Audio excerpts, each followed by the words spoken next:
Bismillahirrahmanirrahim. Hai Musa, datanglah kepadaku, dan janganlah kamu takut.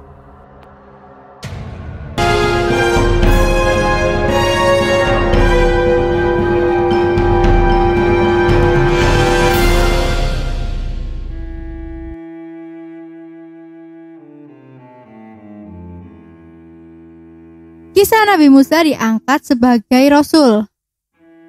Setelah menyelesaikan perjanjian dengan Nabi Syuaib karena Nabi Musa menikahi putri Nabi Syuaib, Nabi Musa berangkat ke negeri Mesir bersama keluarganya. Ia juga membawa pergi sejumlah ternak kambing yang telah diberikan oleh mertuanya. Pada suatu malam yang sangat gelap dan dingin, mereka sampai di suatu lereng gunung. Tempat ini adalah Tur Sinai, yaitu Gunung Sinai. Nabi Musa berusaha menghidupkan api, namun api tidak mau menyala. Ia berusaha menyalakan lagi, tetapi api tersebut tidak mau menyala. Tiba-tiba dari jauh Nabi Musa melihat api. Ia berkata kepada istrinya, seperti yang dikisahkan dalam surat Al-Qasas ayat 29. Maka tatkala Musa telah menyelesaikan waktu yang telah ditentukan, dan dia berangkat dengan keluarganya, dilihatlah api dari lereng gunung tersebut. Ia berkata kepada keluarganya, "Tunggulah di sini. Sesungguhnya aku melihat api. Mudah-mudahan aku dapat membawa suatu berita kepadamu dari tempat api itu atau membawa seluruh api itu agar kamu dapat menghangatkan badanmu." Kemudian Nabi Musa mendekat kepada api itu yang telah dilihatnya. Tiba-tiba terdengar suara, "Wahai Musa, sungguh aku adalah Tuhan seluruh alam." Allah memerintahkan Nabi Musa menanggalkan alas kaki karena ia sementara berada di lembah suci tua. Pada saat itu Allah telah mengangkat Nabi Musa sebagai Rasul. Kemudian Allah menurunkan wahyu kepada Nabi Musa. "Sesungguhnya aku adalah Allah. Tidak ada Tuhan selain aku, oleh karena itu sembahlah aku. Dirikanlah sholat untuk mengingat aku. Sesungguhnya kiamat pasti akan tiba. Manusia akan menerima balasan atas segala perbuatannya." Maka tatkala Musa sampai ke tempat api itu, diserulah dia dari arah pinggir lembah yang sebelah kanannya pada tempat yang diberkahi dari sebatang pohon kayu, yaitu, "Ya Musa, sesungguhnya aku adalah Allah, Tuhan semesta alam." Al-Quran Surat Al-Qasas ayat 30. Ketika itu Nabi Musa membawa tongkat di tangannya.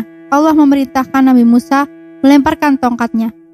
Setelah tongkat dilempar, tiba-tiba tongkat itu menjadi ular. Nabi Musa menjadi ketakutan. Ia berlari sekuatnya. "Wahai Musa, janganlah takut. Sesungguhnya engkau termasuk orang yang aman." Nabi Musa diminta memegang ular itu, dan ular pun berubah menjadi tongkat kembali.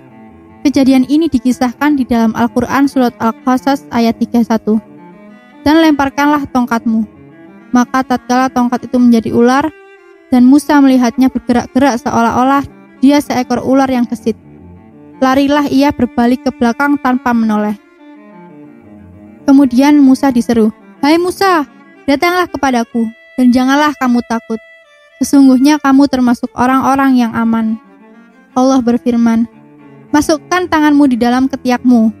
Tanganmu akan menjadi putih bercahaya.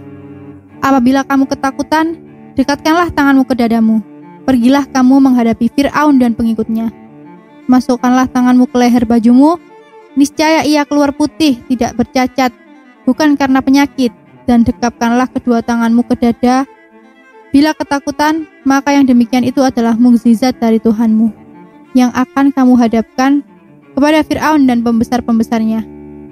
Sesungguhnya mereka adalah orang-orang yang fasik."